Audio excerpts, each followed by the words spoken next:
I think Pat's speechless. All right, well, we'll come back to him. I think he's fixing whatever. Yeah, I hear you. Yeah, listen, they're like.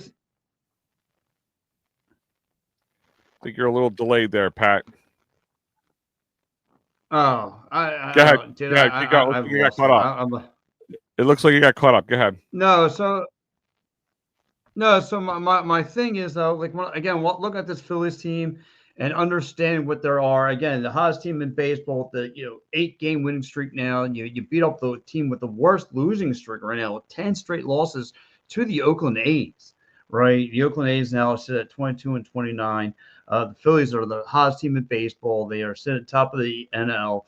And this is the kind of stuff they expected. It wasn't going to be the prettiest run. Like I said, the A's right now are trying to try some new pieces, trying to look what they can sell, look what they can move on from. While the Phillies are still, again, working out all the kinks and all the bugs. And again, this wasn't the most prettiest game I've seen from the offense.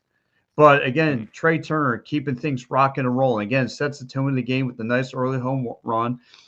You had the offense just clicking and going. Some weird things happened throughout the course of the game, like that wild infield triple you got from JT Realmuto. Yeah. That was pretty weird. But again, he's still showing he's still got some juice left in the legs.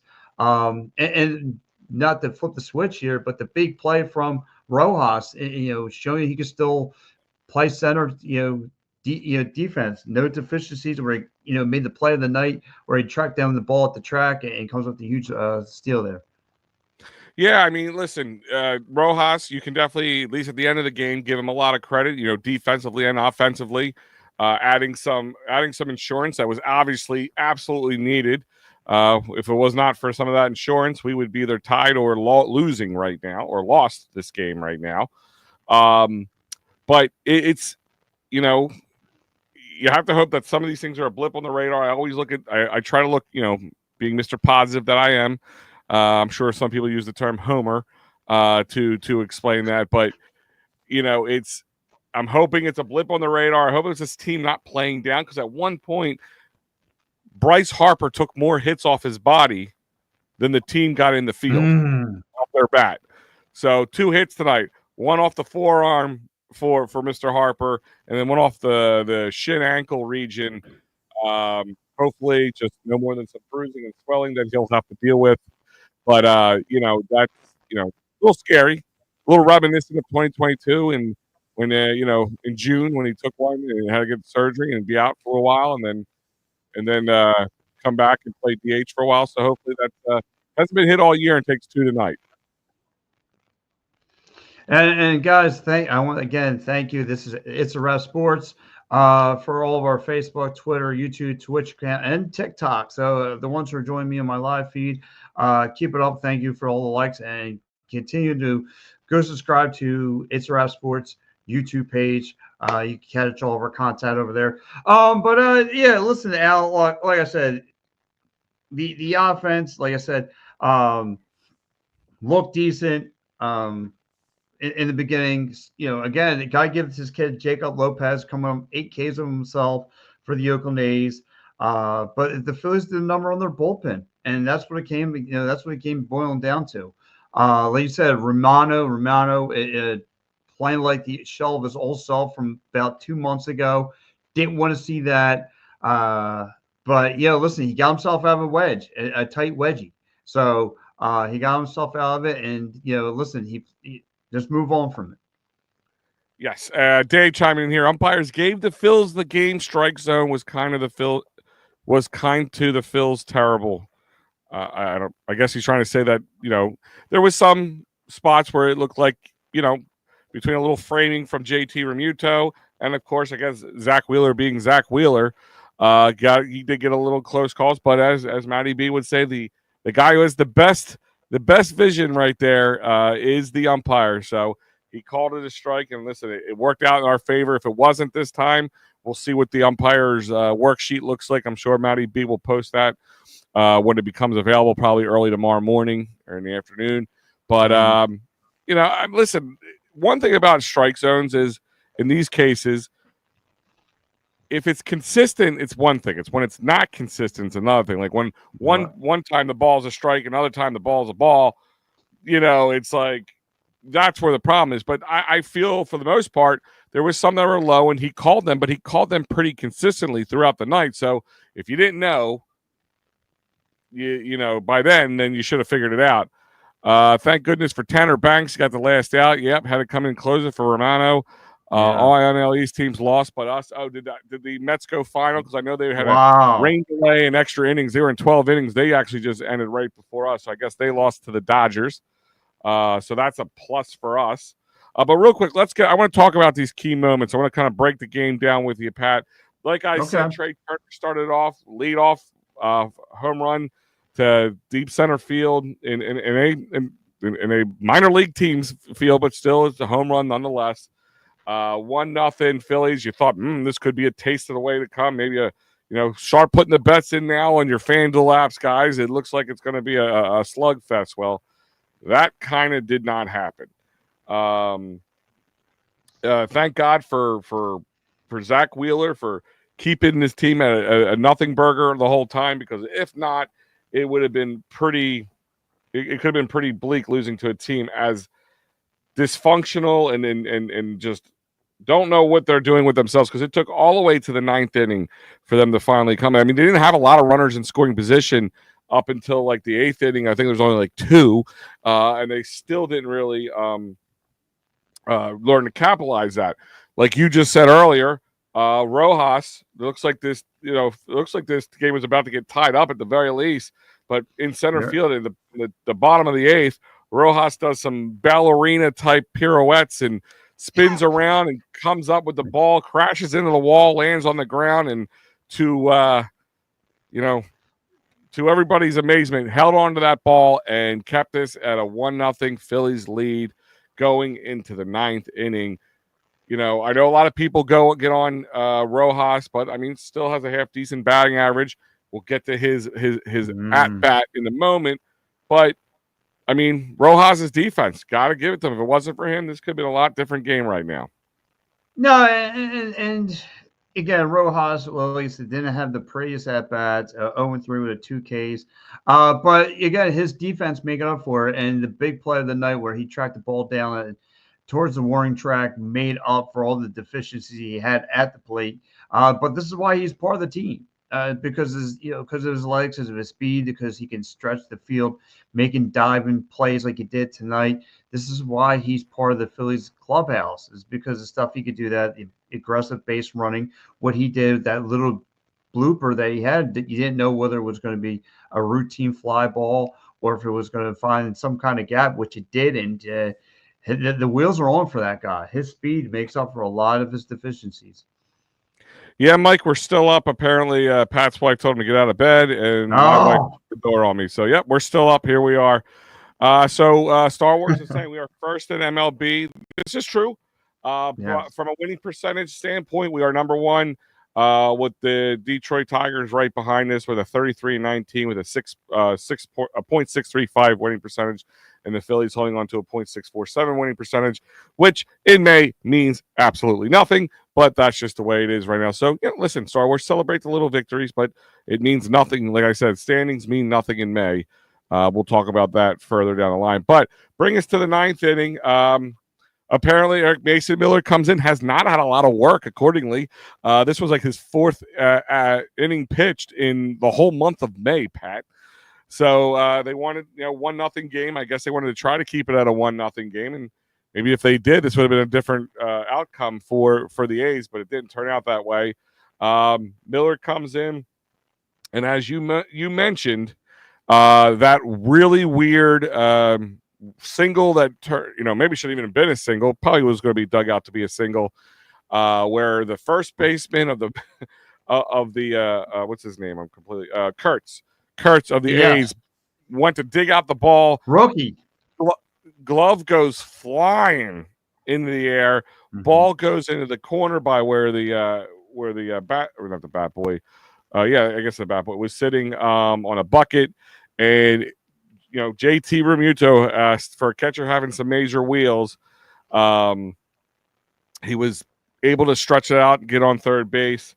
Here comes Alec Boehm to deliver a double and score to make it 2-0. Two more outs come out, and here comes Johan Rojas up the bat and is able to put some bat to ball. And with the guy with a speed like that, that has been, if he could just learn to do this all the time, especially when a guy's hurling gas like that, just put your bat to the ball. Most likely that ball's going to flare somewhere that your feet can do most of the work as long as nobody catches it. So he used that today. It became a 3-0 game on his single to right field, right over the first baseman's head. And that brings us to the bottom of the bottom of the ninth, right?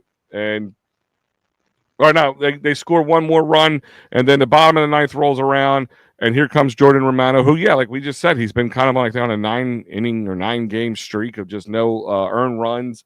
But we got a little scary Jordan Romano moment. He just did not have his command. No. And here we go, and let's some base runners get on, and bing, bang, boom, here we are, 4-3 off the back of this. Just the guy we were just talking about, Nick Kurtz, trying to make up for his mistake in the field, making it a 4-3 game, 1-run game, and they had to bring in Tanner Banks to come close it out. Finally, Phillies fans can take a sigh of relief. Game is over, bringing your Phillies to a 33-18 on the year, first in the NL East, and as our boy Star Wars said, that it makes us first in MLB, and I think we have a 2.5 game lead right now over the Mets. I think he's saying 3, but I think it's 2.5. I'm not sure if they can. I don't know if 2.5. That'll be 3. It's probably 3. They probably didn't update it because the Mets just got done because they lost and we won, so that should be 3 because it was 2 coming into the game. Again, doesn't mean much, but this is. Yeah, listen, I know you people are going to listen. We're all going to be critical of the Phillies until the postseason, as you should be. I'm not sitting there saying pop the champagne. Don't go pick your spot on Broad Street just yet, but enjoy these wins. And this is what you have to do. You have to win against the bad teams when you play against them. They're all going to play against the A's. They all playing against the Rockies. And you just got to take advantage of where you can. And hopefully the other teams are just don't play well because other teams like the Mets, like the Dodgers, like the Giants, and even the Padres are playing 500 baseball or less in the last 10 games. And the Phillies are 9-1 in their last 10 games. So this is what you have to do at these moments. Like you just said, Al, 9-1. They're an 8-game winning streak right now. And most important, though, Al, like I said, or should we pop in the champagne? Why not? The Phillies are playing red hot baseball. Is it May? Have we peaked at the halfway point? No, but you're right. The good teams wash away the bad teams, and they listen. They thumped the Colorado Rockies. They thumped a bad and broken down Oakland A's team. Oakland A's team are still in a rebuilding process. We could be one of those teams that if they would have lost tonight, say if they this kid Nick Kurtz went off and kind of been the lightning rod to set the tone for that A's team, hit that 3-1 blast, then they could have got the parts. We would have really been questioning this Phillies team. However, they closed things out, dealing with all the issues that the Phillies are dealing with now with Nola, Jose Alvarado. They are still the pitching, whether starting lineup and the bullpen, is still fighting through the trials and tribulations, and still this Phillies team are finding ways to win. Like you said, at some point next week, I believe we are going to see the Braves again, and we all know the record books doesn't mean nothing because if there's a team that can give Phillies the fits, it's that Braves team during the regular season. Mm-hmm. Well, listen, you're going to get the Braves, you're going to get the Brewers. Both teams, 5-5 in their last 10 games, are playing 500 baseball. Barely, they're meandering around the 500 marker, 1 or 2 games above or below. I'm not saying look past them or anything. Does that mean good or bad? Because everything can change. Right now, we're 9-1, but we could be 2-8, just as much in the next 10 games after that. But you got to keep the foot on the pedal. Yes, they have had some. Alvarado was a kick to the teeth. That's why I'm saying watch these really bad teams right now. Watch Pittsburgh, watch the A's, watch the Rockies, watch all these guys. These are guys you're probably going to make moves with sooner rather than later, hopefully, or if not, at least by the time the All-Star break rolls around or into the trade deadline. So they can make moves, and I expect a little bit more of an aggressive Dombrowski come by the time the All-Star break or the trade deadline rolls around. Let's look real quick at the line here. My offensive star of the game tonight, Trey Turner, who set the tone and ended the tone, I guess, in some ways, because he scored the first and the last RBI when he hit that ball and off of Mason Miller and allowed Johan Rojas to score. And he's at 5 at bats, he was 1 run, 3 hits, 2 RBIs. He's batting a .310 right now. Trey Turner, for all the hate he gets, he has been playing real well. One of the most consistent hitters and clutch hitters in Phillies baseball right now. Bryce Harper, the only hits he took were off his body. He was 0 for 3 for the night. Schwarber, not a big night for him as well. He had 1 walk, but that was it. 0 for 3 with a strikeout. Castellanos was 0 for 4 with a strikeout. JT Realmuto was 1 for 4 with a run scored and 2 strikeouts. Alec Boehm, there's another guy. Talk about a turnaround. I mean, we were all ready to send him up the creek without a paddle. You know, in I think in the month of May, he's like 333 or more right now. But remember how bad he was. His current ERA on the season's 269, considering he was below 200 for a while in the beginning of the season. So, you know, here's another guy hitting in the clutch times, getting the hits. That was what he did great last year, was RBIs with guys, or hitting with guys on base, and that's what he did best. That's what he did again today. 2 for 4, 1 run, 1 RBI. 0 for 4 tonight for Mundo Sosa, 2 strikeouts. Stock came in defensively for him in the 9th inning, but did not bat. Weston Wilson was 1 for 3 with a strikeout. Marsh came in for the last inning, batted 1 time. He was 0 for 1 with a strikeout. And Rojas was 1 for 4 with a run scored, an RBI, and 2 strikeouts. On the total, tonight, 35 at-bats, 4 runs were scored off of 8 hits, 4 RBIs, 1 walk, and 10 strikeouts.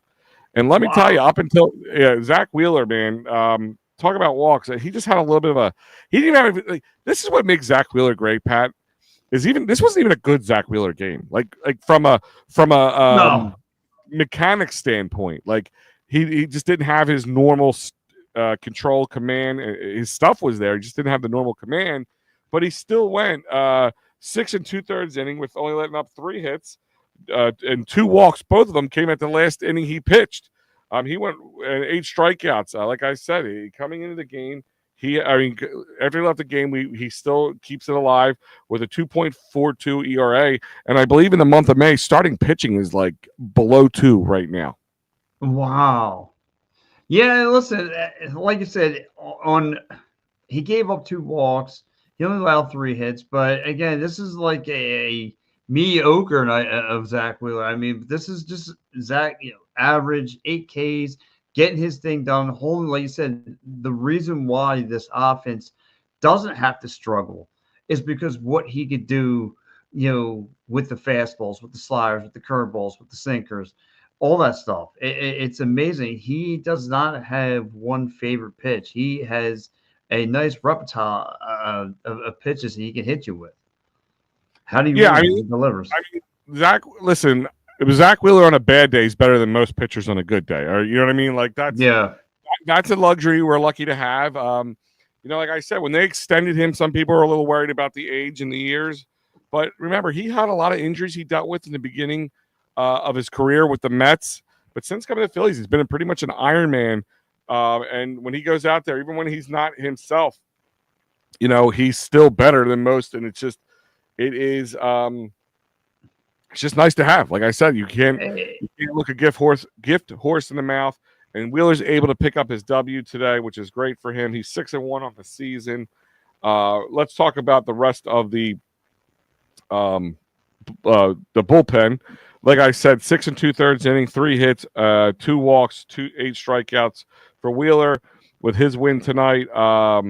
Kerkering came in and just, again, he had 1 pitch one pitch in the whole 4-game series against the Rockies, by the way. Not just 1 inning, 1 pitch in 1 inning to get him out of the Rockies situation real quick. Not the same exact thing, but 1 hitter one strikeout, solved the problem, got in out of the 7th inning. Strom came in, only let up one hit in the 1 inning with a strikeout. Romano, he was the clunker of the night. Three earned runs on 3 hits, 1 walk, 2 strikeouts, and a home run, as I noted. And then Banks came in to get that last out that was needed with a 1 strikeout.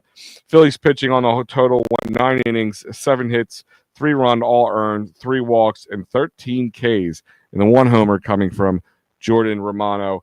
Like you said, like they listen, not that it came at a good time, but did the Alvarado thing at least came at a time when they were playing against weaker opponents? Sure. So time will tell. So I understand if anybody has a little like, let's see what happens when they play these guys or play those guys. Sure, absolutely. Tonight would have been a different game against most other teams, right? If it wasn't the Pirates or the Rockies or the Athletics, Pat, it would have been any other team would have made, probably would have taken advantage of this situation.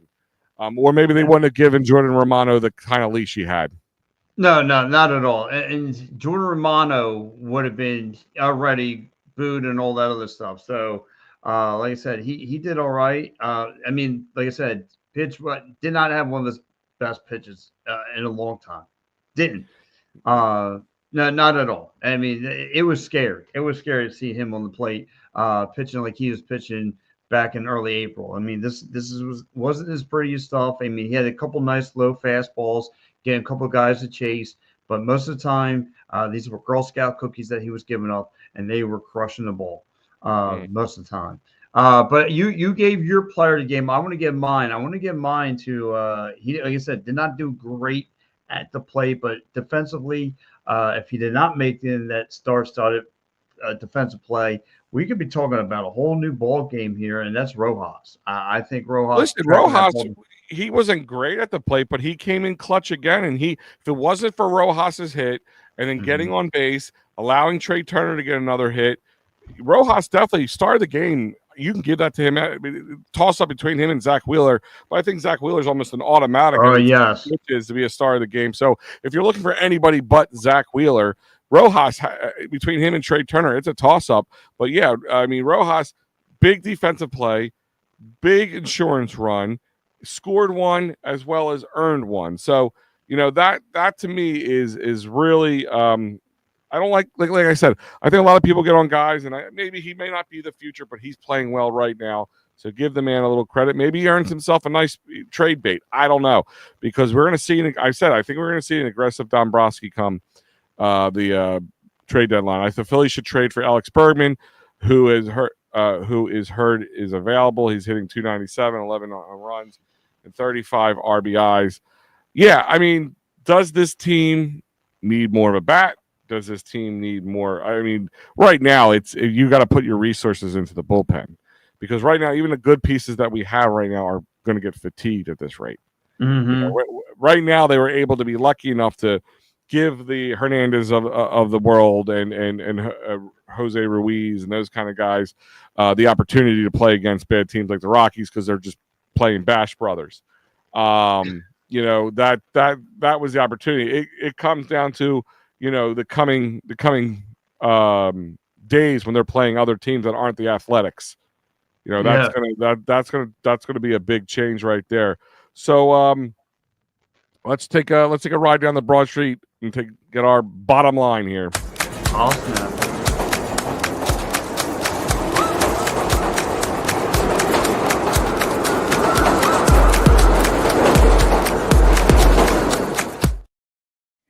All right, Broad Street bottom line, for those who are new and those who are just night owls who are just creeping in through the internet, what's the bottom line of tonight's game?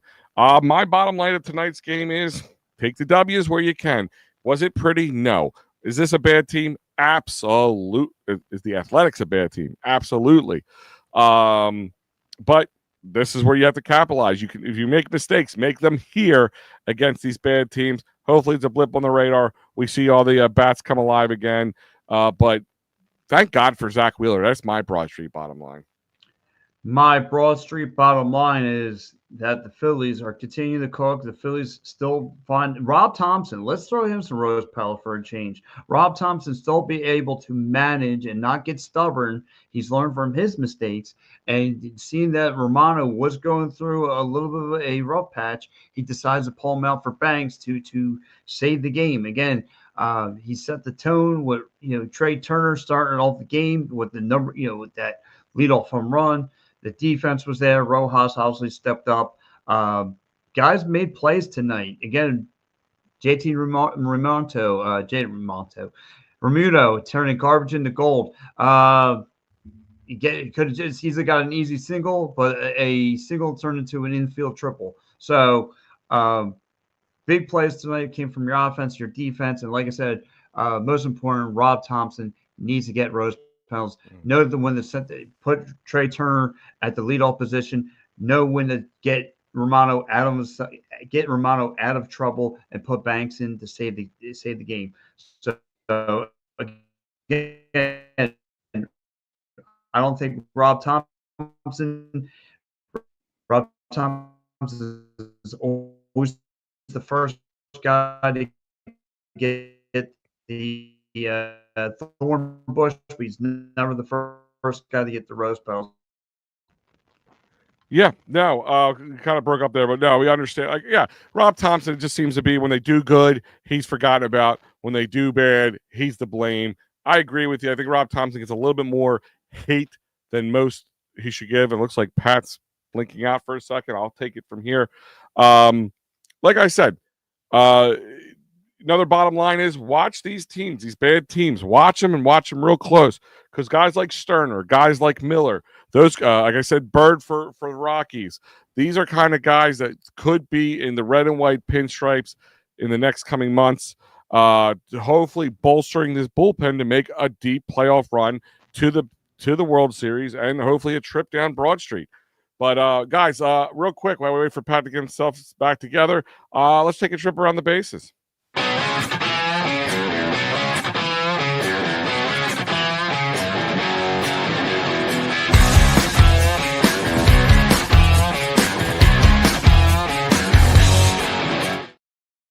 All right, guys, welcome to Around the Bases. Here we look at all the MLB scores from, I would usually say today, but yesterday into today, because it is now May 24th at 1:22 a.m. So most games ended before the stroke of midnight. A couple games did, of course, the Phillies being one of them, playing at a 10 o'clock start against Athletics in Sacramento.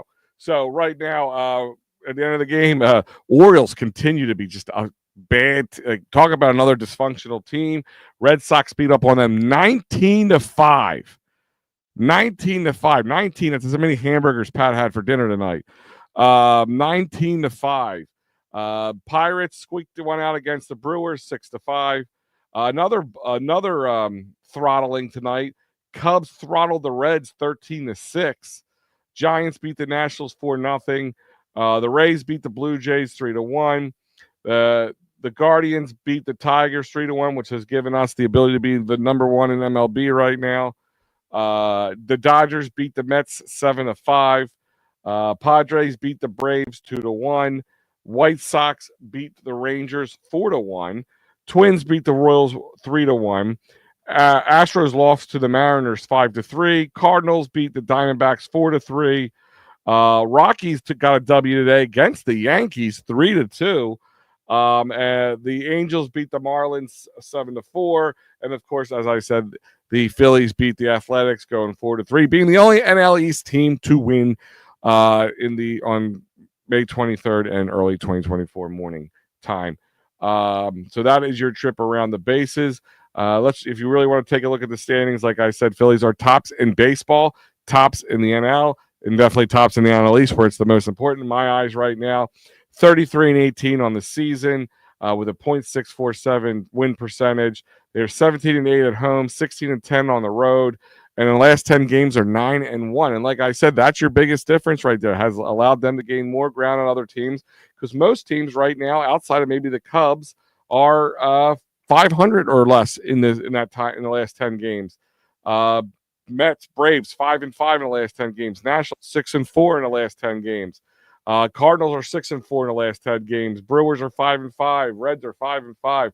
The Cubs, the only other team that's close to the Phillies, at 8-2 in the last 10 games. Even that dreaded NL West, the Dodgers are 5-5. Giants are 6-4. The Padres are 3-7, even with tonight's win. Diamondbacks are 5-5. So, like I said, you got to capitalize. It's kind of like my key mantra today. Maybe my bottom line is capitalize. When others are down, you got to take a W, keep your foot on the throat. Wins are wins a win. It goes against the win column. It doesn't go back. Their wins aren't weighted, as I tell people.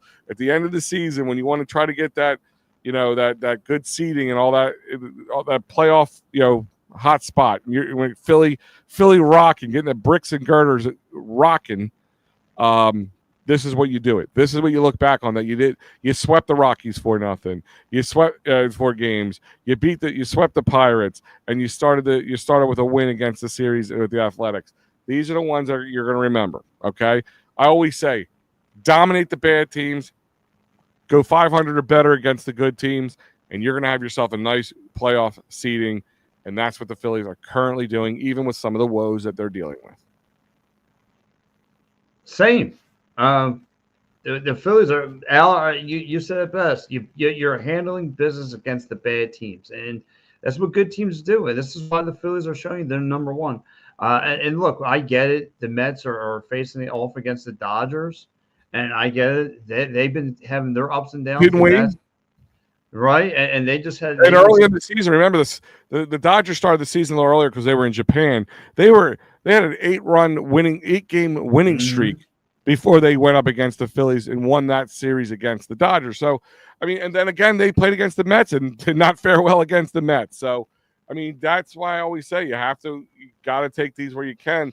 The season series is not over for the Phillies, but and the Mets. So you got to capitalize the next time you see them, which won't be too far. I think sometime in June, I think, is when we see the Mets again. But like you said, you got the Braves coming up for a 3-game series starting on Tuesday. No Phillies on Memorial Day. Still a weird thing. I know, that's weird. No Phillies on Memorial Day, and that usually happens. Yep. And then so now you got the Phillies and Braves coming up, then the Brewers, and both of them are in Philadelphia. So you got to take those series, man. You got to still win those series, really capitalize on teams. Then you play the Blue Jays and the Pirates again. Okay? Blue Jays and the Pirates again. Wait, we won the last series against the Cubs, correct? Correct. So, yep, and then you got the Cubs coming up again, and then you got Toronto again. So it's you got to be prepared. You got to be prepared and play the teams in front of you, and then just keep. Hopefully, those teams that you're playing stay down, and you keep them down, because then it's the Marlins, it's the Mets, it's the Astros, and then it's the Braves all the way up through June again. So right. and then June into July it gets a little tougher. You get the Giants in San Diego, and then the Yankees. So July, let's hope they stay hot. So again, I'm looking a little too forward there, but at the same time, this is where you need to kind of gain your ground, and you're gonna come back and say, thank God I didn't blow that series. I didn't let Jordan Romano blow that game against the Athletics. That will be the difference between having 98 wins and 88 wins. No, right. And like I said, this is where the Rose Pals needs to come into Rob Topper, because he is able to manage when he sees one of his pitchers going through a rough patch, struggling at the plate, struggling on the hill, for him to get him off, bring Tanner Banks in there, let him finish the puzzle. It's all good. It's all good right now. Again, he knows that the difference with the pitchers, lefties and righties. Right now, it's your usual 1 or 2. If it's that Stott, it's going to be Trey Turner leading it all. Everyone's happy. I would say that's the one thing about. I would just let him. I would wish he would let Stott just lead off every game. I know they're trying to do the righties thing, and they have a couple left-handed pitchers between tonight and tomorrow. But I really would prefer to see Stott play. Just let him play through. How else is he going to get the time? But that's where Tomper and I disagree. That and the closer mentality. I mean, but then again, I feel like he was putting Romano in that position, and then maybe today he's going to make some changes or hope give him another chance. We'll find out. But guys, reminder, the final word comes to you every Sunday through Thursday. And with King himself, putting all his homers in place.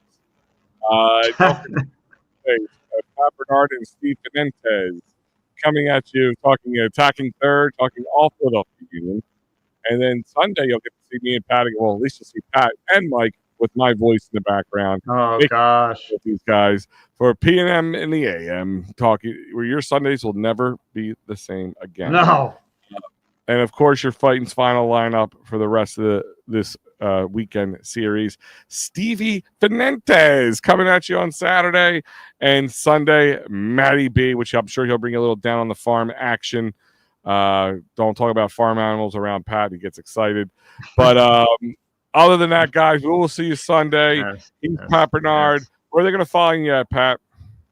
Listen, you can find me on Facebook, YouTube, Twitch, everywhere. Right now, I'm actually on TikTok. I actually got somebody chiming in, address saying, "What am I vibing to?" I'm listening to my guy Al Safiri, talking some common sense to me. We're talking Phillies baseball right here on It's a Wrap Sports. So if you give It's a Wrap Sports a follow on YouTube, you can see what's going through my brain. That's Al's voice. Because he's the voice of many things. So, but but anyway, listen, I definitely appreciate it. Again, follow me on Twitter at Pat Bernard, Pat Bernard86. So, guys, give me a follow there as well. Yep, and I'm out on the X at Big Al Sports with a Z, Big Al Sports with a Z.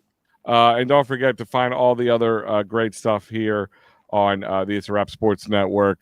Good show. Thank you, Michael Papp. Thank you guys, for joining in on a late Friday. I'm sure everybody worked this week for the most part, tired, looking to try to relax on this long weekend. So I appreciate you appreciating us, appreciating the win on an early Saturday morning here in the Philadelphia area while they're all the way out in Sacramento. So, guys, he's Pat Bernard. He's Pat Bernard. He's Pat Bernard, and I'm Big Al. We will see you guys next time.